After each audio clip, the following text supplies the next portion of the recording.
When Renius and I worked at Londolozi Game Reserve in the mid-1990s, the leopard viewing was exceptional. We watched them drag kills up trees, and mothers tenderly nursing their young. On one occasion, we even walked with a wild leopard as she hunted, with no sign of aggression. Leopards symbolize intelligence and independence. There's an intangible sense of power about them. Their mysterious nature is tempting, and we found ourselves wanting to be closer. I had a reoccurring dream that I had made friends with a leopard, which I loved.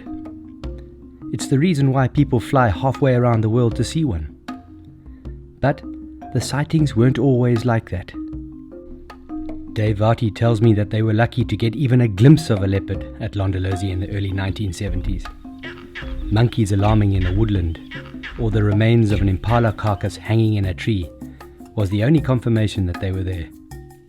Today, the Sabi Sands Game Reserve is synonymous with leopard sightings, a success story that has its origins largely at Londolozi. But how did this happen? Well, enticing signs of leopards prompted the Londolozi guides to go in search of the secret cat, and they had an advantage: their expert wildlife trackers. The initial tracking team consisted of Elmon Mhlongo, Phineas Mhlongo, and Kimbian Mnisi.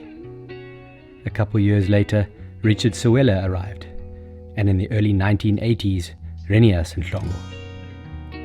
They were the most successful leopard trackers of their time, the ones who tracked them until they found them. Richard Sewela spent an unbroken 42 years tracking leopards at Londolozi.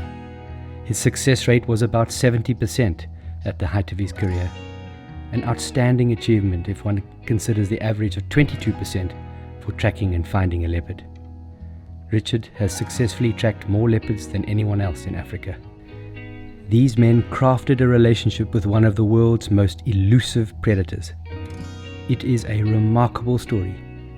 They were mavericks, achieving what no one else had ever done before. They developed trust with wild leopards so that ordinary people could view them, allowing us to share in their mystical lives for the very first time. Leopards leave subtle signs difficult to see. Their mercurial ways provide the ultimate challenge for the master tracker.